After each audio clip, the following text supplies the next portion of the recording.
Let us discuss today's important news. Pakistan, Saudi Arabia signed Mutual Defense Pact. So, this defense pact institutionalizes Pakistan's role in security architecture in West Asia. As you all know, Pakistan is a South Asian country. Saudi Arabia is a West Asian country. Now, a West Asian country and South Asian country have made a mutual defense pact. And you can tell safely that Pakistan is the only nuclear country in the entire Islamic world, Arab world.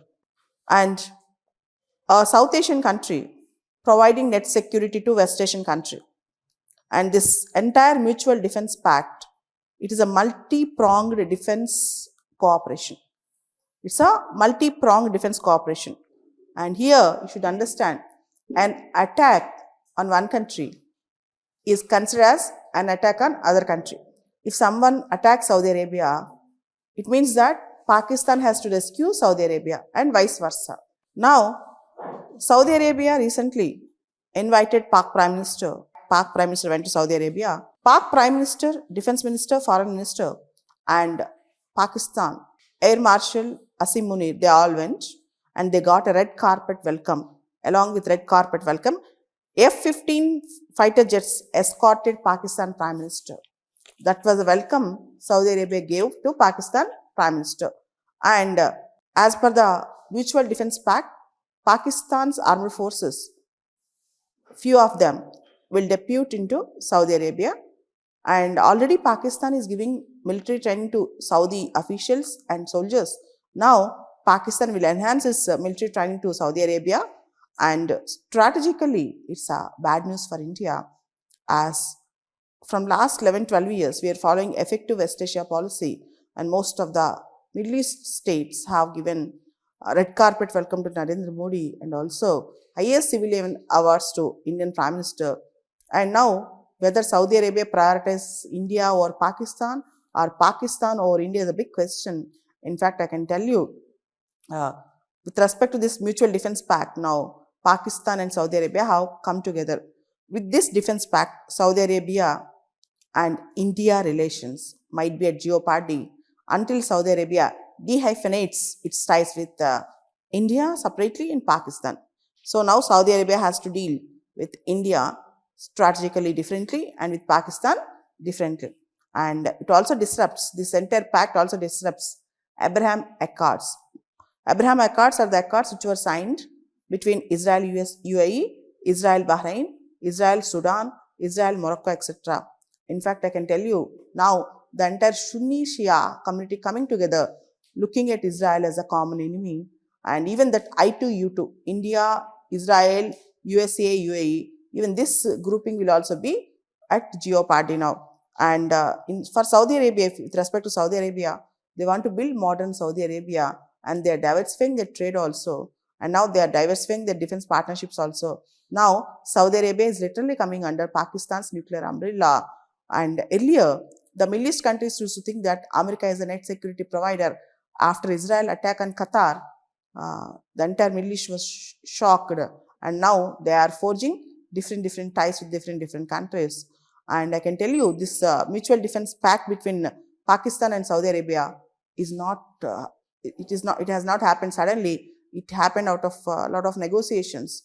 And now the two Islamic countries coming together, particularly our enemy going into the Middle East and our enemy country is providing net security to the Middle East, is something which might affect India-Middle East relations also in the long run. So this is a big thing that is coming up in the news. So you have to follow this. And next important news coming up yesterday in the Hindu papers text and context, ideological polarization of the world in general and America in particular. We can see the ideological fault lines and the ideological rifts in the societies also. If you observe in America, two important ideological divisions, liberals and conservatives. And if you see the difference, what is Silicon Valley today is because of Democrats, that is liberals. And liberals mostly believe in service sector. And in hinterlands of America, in the countryside of America, conservatives, particularly Donald Trump Republicans, have the good edge and say. Particularly American southeastern agricultural states like Alabama, Missouri, these states are very, very conservative. They are very close to conservative politics.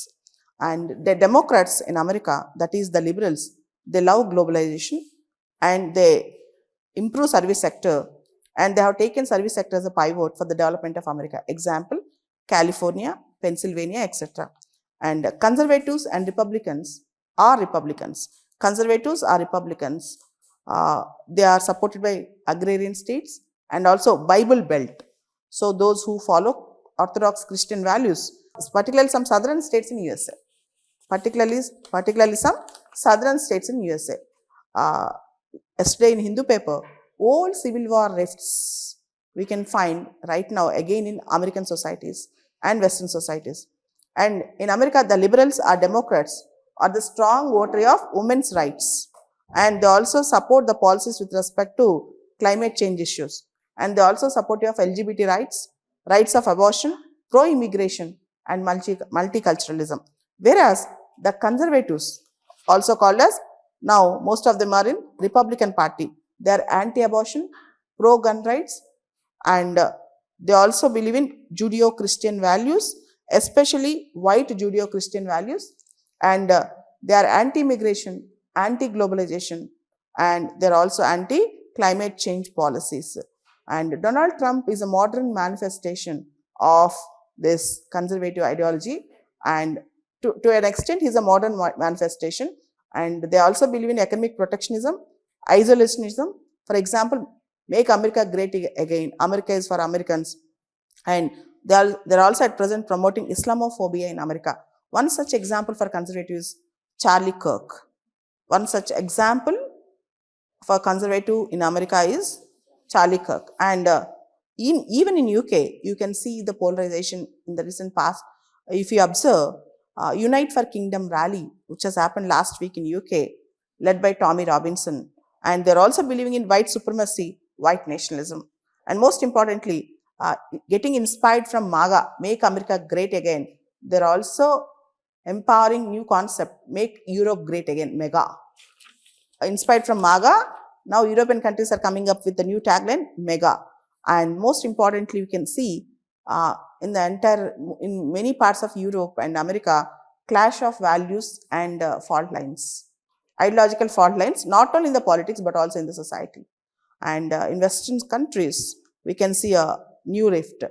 Recently, many times a statement is coming up in the newspapers in London and talks in London. Winston Churchill would have been rolling in his grave after seeing Rishi Sunak becoming the Prime Minister of Britain. And what is happening in Britain right now, white supremacy is receding and many Muslim population are coming up. So Winston Churchill would be rolling in his grave if he saw what happened in Britain. And now in UK, one of the important reasons for the Brexit and fall of conservatives, even in USA, one of the reasons for the failure of Kamala Harris in election is nothing but the white supremacy, the concept of white supremacy. Again, the racism, xenophobia, jingoism, they're all erupting because of right-wing politics in the world. We can see there's a big fault line, big ideological differences that are emerging in the Western societies with respect to conservatives and liberals. You can observe in most of the European countries, also not only in America. This particular article have appeared in yesterday, text and context in Hindu. It's very important for IR students. So I've explained. Coming back, changing geopolitics in the Middle East. The other important thing, changing geopolitics in the Middle East. So what is going on in the Middle East? This is a big question. In the recent past, you have seen, till now, Israel and Hamas, the issue, most of the Arab countries left it to both the parties and they remained silent.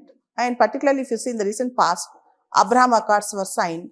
Most of the Arab world is now, till 2 years back, it is now going in good terms with Israel. But now again, after Israel attacking Qatar and America not even informing Qatar about this attack, shook the entire Middle East. And now new alliances and new ideas are coming up. And recently, if you observe, in Arab world, in the Middle East, till now, most of the countries are US security clients. That means those states believe that they have outsourced their security to America and America will rescue them in times of crisis. But in the recent episode of Israel attack on Qatar, now most of the Arab world, many countries in the Arab world, they wanted to have their own security mechanisms.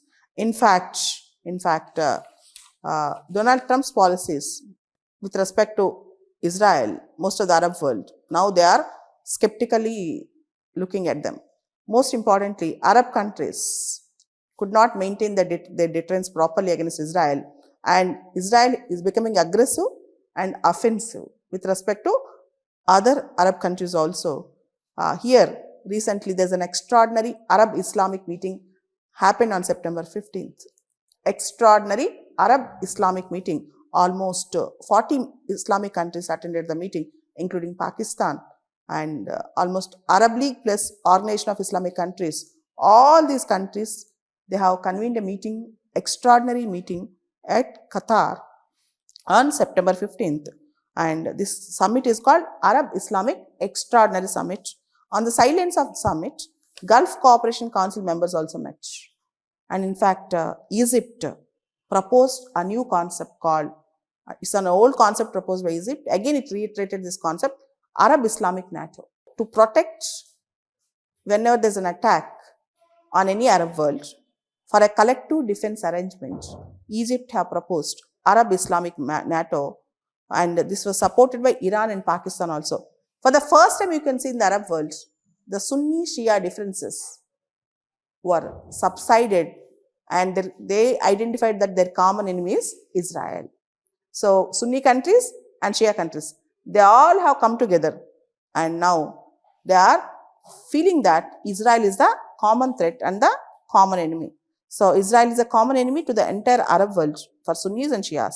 And if you see, out of all these 40 countries, Pakistan is the only country which have nuclear power. And Saudi Arabia, as we have discussed in the previous example, Saudi Arabia has concluded a pact, mutual defense pact with Pakistan. So now the thing is, most of the Arab countries are fearing that their sovereignty airspace is under threat. Particularly if you see Israel claiming Golan Heights, and Israel wanted to send Gaza people to Sinai settlements in Egypt, and this is the most important development in the Arab world. Extraordinary Arab Islamic Summit was concluded. So this is a big thing that we need to understand. And coming back, the other important news that is coming up in the world, powerful 7.8 magnitude earthquake shakes Russia's forest Kamchatka region. A powerful 7.8 magnitude earthquake has struck near the east coast of Russia's Kamchatka region. It's a very important thing. So this is a very strong earthquake that we can see in the recent past in Russia, the 7.8 magnitude. It's a very big thing which we need to understand. And 19 people till now died in Kerala with respect to brain-eating amoeba, Naegleria fowleri, and Kerala state health is in high alert. Kerala state health is in high alert. And the most important thing, government notifies first national policy on geothermal energy. Geothermal energy. You all know geothermal means the heat coming from the interiors of the earth. Government of India has notified its first ever national policy on geothermal energy, opening a new chapter in the country's clean energy journey. The policy aims to unlock India's untapped geothermal potential through research, innovation, ecosystem development, and public-private partnerships, while directly contributing to the net zero 2070 commitment. So, Government of India have made first ever national policy on geothermal energy. It's a very important news, and you have to actually focus on this. Taliban bans Wi-Fi in some provinces in Afghanistan to prevent immorality. The Taliban leadership has imposed a ban on fiber optic internet in northern Afghanistan Balkh province, cutting off homes, businesses and government offices from Wi-Fi access. The move announced by Taliban is the first ban of its kind since the Taliban seized the power in August 2021. You all know Taliban's harsh and draconian decisions with respect to women, with respect to accessibility, and with respect to businesses. Particularly, women should not come out of the homes, their windows and doors should be closed all the time, and women should not even run beauty parlors for women. And there are many restrictions by Taliban now. In one province in Afghanistan, they have restricted Wi-Fi. Wi-Fi access is disconnected. And the other important news that is coming up, Piyush Goyal, our Commerce Minister, is going to UAE for trade agreement with UAE. As you all know, UAE is one of the largest trading partners with India. Now, we want to enhance our trade. Particularly, we want to review the progress of comprehensive economic partnership with UAE and the double taxation treaty with UAE, all these things. So, our Commerce Minister is going to UAE. But as you all know, we are trying to diversify our trade more and more. This is also very important. Prime Minister Modi launched Swasth Nari Sashakt Parivar Abhiyan on September 17th on his birthday, on the occasion of his birthday. And Swasth Nari Sashakt Parivar Abhiyan is a very important outreach program, and almost more than 1 lakh health camps are being organized. And most importantly, health awareness program, screening programs, and Nari Shakti is a pillar of Viksit Bharat. So, largest women and children health outreach. It focuses on preventive care, early diagnosis and preventive care. It focuses on strengthening public infrastructure, and it focuses on nutrition health convergence, and more importantly, empowering rural India and also tribal communities, and most importantly, women-led development, which is a very important sustainable development goal. I can see SDG 3 and SDG 5 are being covered under Swasth Nari Sashakt Parivar Abhiyan. It's a very important campaign. You may even get the question. And the other important news that is coming up, Rahul Gandhi, the leader of opposition in Lok Sabha, says Central Election Commission is protecting those destroying the democracy. Mounting a scathing attack on Chief Election Commissioner, the leader of opposition, Rahul Gandhi, accused CEC of protecting those who are destroying Indian democracy by refusing to share technical details of persons behind an attempt to delete names of voters in the electoral rolls. And the other important news that is coming up, US visas of Indian executives revoked over drug trafficking. Months after charging 2 Indian companies of criminal conspiracies to smuggle fentanyl procurement into US, the US Embassy said that it has revoked and denied visas for certain Indian businesses, executives and corporate leadership, accusing them of smuggling drugs. So, this is again a new backlash between India and America. So, this is again an idea. And the other important pathetic news I came across yesterday, some Indians went to Georgia as tourists, and 56 of them were stranded on Armenia-Georgia border, and they were asked to sit like cattle, and they were videographed as criminals, and they were not allowed even to go to toilets for hours together. And one of the tourists who went there, she has posted everything on her Instagram and social media. It's pathetic that Indian tourists are being discriminated, and racial profiling is going on in the world. You should also understand this, racial profiling in the world. Okay, these are the important affairs in the world, and some of them from India.